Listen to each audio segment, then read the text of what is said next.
अस्सलामुअलैकुम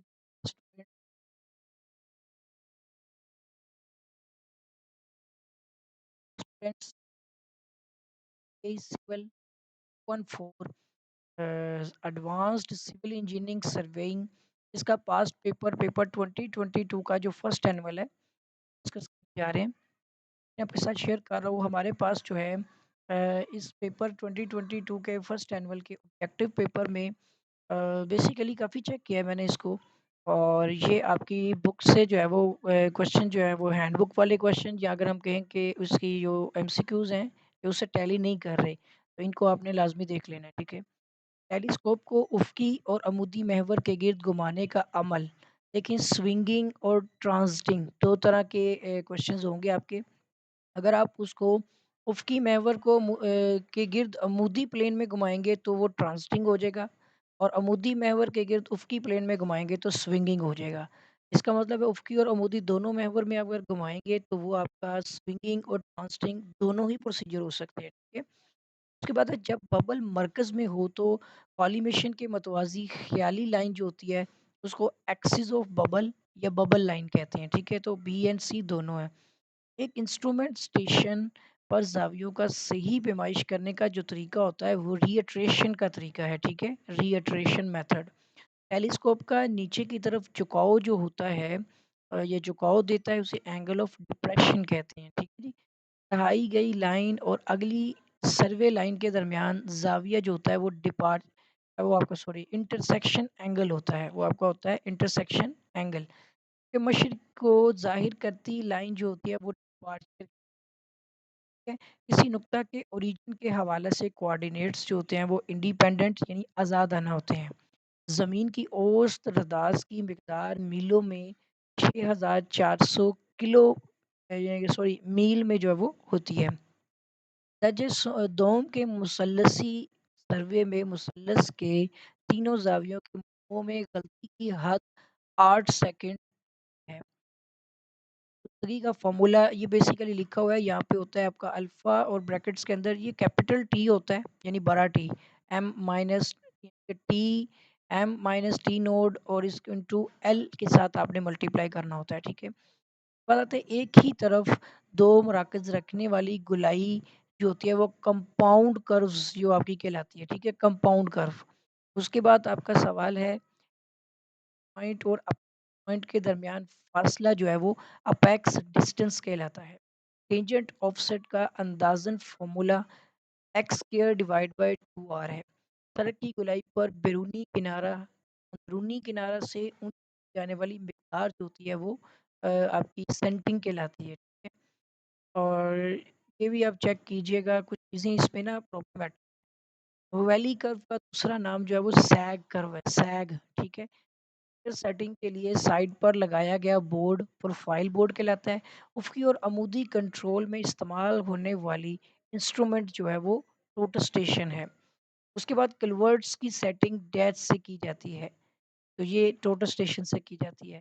कंप्यूटर पर इन्हिसार करने वाला प्रोग्राम जो है वो ये कंप्यूटर से ही कनेक्ट होते हैं, जैसे टोटल स्टेशन है, जीपीएस है और जीआईएस एक सिस्टम है। ये कंप्यूटर पर इन्हिसार करने वाले प्रोग्राम्स हैं। लॉन्गिट्यूड की एक किस्म है वो जियो कोऑर्डिनेट्स जो होते हैं ये लॉन्गिट्यूड की एक किस्म होती है।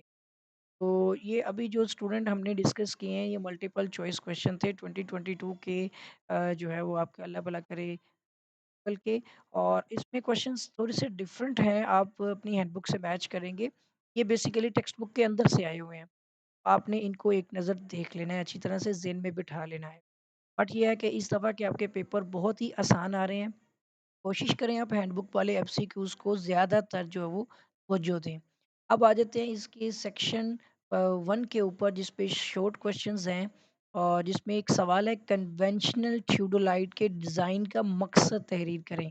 मैं सिर्फ इतना बता देता हूँ, रीड नहीं करूँगा, या भी देख लें आप कि थियोडोलाइट के डिज़ाइन का मकसद क्या होता है। थियोडोलाइट उफ़क़ी और अमूदी ज़ावियों की पैमाइश के अलावा दूसरे बहुत से कामों मसलन सीधी लाइन को तूल देने यानी लाइन को आगे बढ़ाने, बेरिंग की पैमाइश करने, ठीक है, और फिर ट्रू नॉर्थ की जो सिमत होती है उसका तयन करने के अलावा उफ़क़ी और अमूदी फ़ासलों की पैमाइश के लिए भी इस्तेमाल किया जाता है। इसलिए बाज़ औक़ात इसे यूनिवर्सल इंस्ट्रूमेंट भी कहा जाता है। सवाल नंबर 2 है आपका मॉडर्न थियोडोलाइट की इकसाम। मॉडर्न जो इसकी टाइप है थियोडोलाइट की वो है आपकी माइक्रोप्टिक थियोडोलाइट है। ठीक है जी? और इसके बाद आपका एक सवाल है सवाल नंबर 3 थियोडोलाइट की टर्म सेंटरिंग की तारीफ करें। बेसिकली सेंटरिंग की ही तारीफ की बात हो रही है। सेंटरिंग का जो आपकी बुक में डेफिनेशन है वही लिख लें या फिर लिख लें आप प्लम बॉब की मदद से आप थियोडोलाइट को स्टेशन मार के बिल्कुल ऊपर सेट करने का अमल जो होता है वो सेंटरिंग कहलाता है। इसलिए आप प्लम बॉब का इस्तेमाल करते हुए मदद के लिए अमूल के नीचे प्लम बॉब को लटका हुक है वो लगी होती है। उसके बाद आता है सवाल टेलीस्कोप के एक्सिस से क्या मुराद है? ये भी आपको में मिल जाएगा। टेलीस्कोप के आईपीस और ऑब्जेक्ट ग्लास के मराकज़ को मिलाने वाली लाइन को एक्सिस ऑफ टेलीस्कोप कहा जाता है। उसके बाद आपका क्वेश्चन आता है उफ़क़ी ज़ाविया की तारीफ़ करें। ज़ाविया एक नुक्ते पर मरतकज़ होने वाली 2 लाइनों की सिमतों में फ़र्क के तौर पर बयान किया जाता है। एक उफ़क़ी ज़ाविया, उफ़क़ी लाइन प्लेन में 2 ऑब्जेक्ट्स की सिमतों के दरमियान फ़र्क से बनता है। ये उफ़क़ी ज़ाविया होता है। उसके बाद आपका सवाल आता है कि थियोडोलाइट की आर्ज़ी तरतीब की ज़रूरतें बताएँ। थियोडोलाइट को आर्ज़ी तौर पर अगर देखें हम तो इससे हमारी ज़रूरत क्या पूरी होती है कि हम स्टेशन पर थियोडोलाइट की सेटिंग उसमें करते हैं और उसके बाद हम ट्राइपॉड की मदद से अंदाज़न लेवल कर लेते हैं।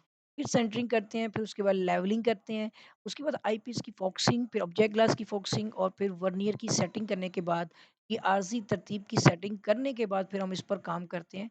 अगर कोई मुस्तकिल तरतीब की सेटिंग में कोई गलती आ जाए तो उसको भी दुरुस्त करना पड़ता है। सवाल नंबर 7 लाइट की मदद से एक सीधी सर्वे लाइन कैसे बढ़ाते हैं? आपने लाइट को पॉइंट ए पर सेट करना है और पॉइंट बी पर मौजूद रेंजिंग रॉड को आपने बाइसेक्ट करना है। बाई सिलेक्ट होगा या आपने उसको टारगेट करना है बेसिकली। थियोडोलाइट की लाइन ऑफ साइट में मुनासिब फासले पर पॉइंट सी सेट करना है। थियोडोलाइट को बी पर सेट करके इसकी सेंटरिंग को लेवल करनी है। सी पर मौजूद रेंजिंग रॉड को बाइसेक्ट करें और थियोडोलाइट ऑफ सेट साइड में देखते हुए मुनासिब फासले डी पर सेट करें। इसी तरह लाइन को मतलूबा लंबाई तक बढ़ाएँ, ठीक है? ये लाइन को आगे बढ़ाने वाला प्रोसीजर है। अच्छा अब नेक्स्ट आगे मैं रीड नहीं करूँगा, सिर्फ़ स्टॉप कर दूँगा ताकि आप यहाँ से नोट कर सकते हैं। सवाल है 8 बंद ट्रिवर्स की तारीफ़ करें और इसकी अहमियत बताएँ। ठीक है जी? ये बंद ट्रिवर्स वाला सवाल है। उसके बाद सवाल आता है ट्रिवर्सिंग के मुख्तलिफ मराहिल की लिस्ट या लिस्ट बनाएँ। ठीक है जी? सवाल आपका आता है थियोडोलाइट सर्वे में कट ऑफ लाइनों की तारीफ़ करें। ठीक है? कट ऑफ लाइनें। फिर आपका आता है कोऑर्डिनेट्स की तारीफ़ करें और प्लेन कोऑर्डिनेट्स की इकसाम बताएँ। तो कोऑर्डिनेट्स की तारीफ़ के साथ-साथ 2 कोऑर्डिनेट्स की इकसाम है वो भी आपने लिख लेनी है, ठीक है? कोशिश करें मुख्तसर लिखें और जामिया लिखें, जो एग्ज़ैक्ट डेफ़िनेशन हो उसको एग्ज़ैक्ट लिखें। रिलेटिव क्लोज़िंग एरर की तारीफ़ और इसका फ़ॉर्मूला बताएँ, ठीक है जी? 1 नंबर की डेफ़िनेशन हो जाएगी आपकी और 1 नंबर का फ़ॉर्मूला हो जाएगा। इस तरह से आपने लिखना है। रिवर्स के मुतवाज़न करने से क्या मुराद है? ये सवाल आपको आपकी बुक में मिल जाएगा, ठीक है? उसके बाद रिवर्स को मुतवाज़न बनाने का ट्रांज़िट रूल बयान करें। ये रूल और इसके साथ अगर आपको ये कैलकुलेशन फ़ॉर्मूलाज़ आते हैं, तो ये भी आप लिख सकते हैं। उसके बाद आता है ट्रायंगुलेशन और ट्राइलेटरेशन में फ़र्क बताएँ। ठीक है जी? और अगला सवाल आपका है ट्रायंगुलेशन का सेंट्रल सिस्टम बयान करें। फिर आपका सवाल है इसमें सिग्नल की तारीफ़ करें और शफ़ाफ़ सिग्नल की फ़हरिस्त बनाएँ। ठीक है जी? उसके बाद है आपका ये जो इसमें फ़हरिस्त पे लिखी हुई हैं। अच्छा जी और बुनियादी लाइन के लिए झुकाव की दुरुस्तगी का फ़ॉर्मूला बयान करें। ठीक हो गया? और रिवर्स गोलाई और सादा दायरवी गोलाई में फ़र्क बताएँ। फिर आपका सवाल है कि पॉइंट ऑफ कंपाउंड कर्वेचर की तारीफ़ करें। उफ़क़ी गोलाइयों और अमूदी गोलाइयों में फ़र्क बताएँ। ये भी आपको आपकी बुक में मिल जाएगा। ट्रांज़िशन गोलाई की तारीफ़ करें और ये कहाँ मुहैया करते हैं। टेंजेंट की दुरुस्तगी क्या है? इसका फ़ॉर्मूला लिखें। ठीक है जी? अगला सवाल आपका आता है इसमें नोट कीजिएगा अमूदी गोलाइयों में इस्तेमाल होने वाली ग्रेडिएंट लाइनों की इकसाम बताएँ। ठीक है जी? 2 तरह की हैं एग्ज़ाम जो है, स्मिथ गोलाई होती है और सैग गोलाई और इनके ऊपर एक-एक लाइन की आपने ब्रीफिंग देनी है, ठीक है? तो और स्ट्रक्चर की सेटिंग आउट की ज़रूरत बताएँ, फिर बिल्डिंग स्ट्रक्चर की सेटिंग आउट में मुख्तलिफ नकात की लिस्ट बनाएँ, ठीक है? ये पूरा एक प्रोसीजर होता है, जो फ़ॉलो करते हैं, ये प्रोसीजर लिखना होता है। प्रोटस्टेशन की एलसीडी को बयान करें, लिक्विड क्रिस्टल डिस्प्ले जो इसकी स्क्रीन होती है। असल में बेसिकली ये क्वेश्चंस वही हैं, आंसर्स भी आपको मिल रहे होंगे, सिर्फ सवाल के अंदर थोड़ी-सी चेंजेस की गई है। बाकी परेशान नहीं होना आपने। और आगे क्वेश्चन 28 है, प्रोटेस्टेशन की एग्ज़ाम की लिस्ट बनाएँ। ये आपकी बुक में मौजूद है, ठीक है। एक ये सवाल है, एचडी और वीडी में फ़र्क बताएँ।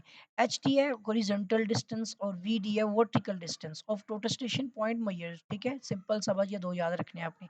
और एच डैश बीज़ी ये जो नेक्स्ट आ रहा है यूनिट पर डिस्प्ले, और आरएल को बयान करना है आपने। तो जो एच डैश बीज़ी है ये आपका होता है हॉरिज़ॉन्टली एंगल, बिज़र साउंड एंगल होता है, ठीक है, बिज़र साउंड। और दूसरा जो आपका आर ऑब्लिक एल है, वो आपका होता है हॉरिज़ॉन्टल एंगल स्विचेस का, ठीक है? इसको आप आर से बोलते हैं rotational angle of horizontal angle, ठीक है? उसके बाद आपका आता है एंगल मोड की पोजीशन की लिस्ट बनाएँ, ठीक है? ये आपने लिस्ट बनानी है वर्टिकल का और हॉरिज़ॉन्टल और हॉरिज़ॉन्टल या लेफ्ट और राइट का एंगल बल्कि दिया भी हुआ है यहाँ। आता है ईडीएम के फाइन मोड, ये क्वेश्चन आपकी बुक के बाद ये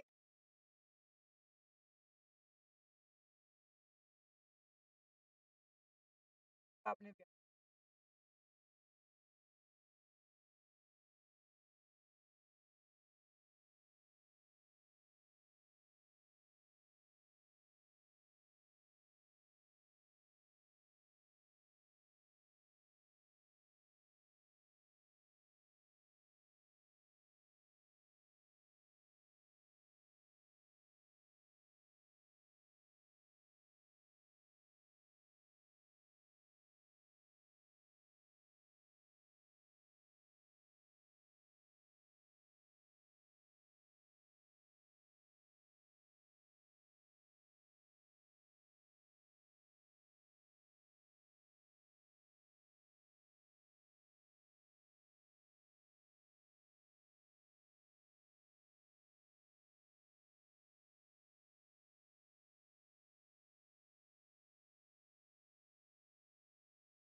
अभी आई आवाज़, ठीक है। तो 2022 का जो फर्स्ट एनुअल पेपर है वो थोड़ा-सा डिफरेंट आया था, लेकिन इंशाल्लाह आपको इस दफ़ा के पेपर सारे ईज़ी आ रहे हैं, ये भी आपका ईज़ी हो जाएगा। वॉइस डिस्टॉर्शंस की वज़ह से इसको आप इग्नोर आ रहा है, उसको नोट कीजिए। चैनल को सब्सक्राइब नहीं किया, सब्सक्राइब कर लें, साथ बेल आइकन पर क्लिक भी कर दें। वीडियो को लाइक करें, शेयर करें, कोई भी क्वेश्चन क्वेरी के लिए कमेंट लाज़मी कीजिएगा। आपके साथ फिर मुलाकात होगी, दुआओं में याद रखिएगा। अल्लाह हाफ़िज़।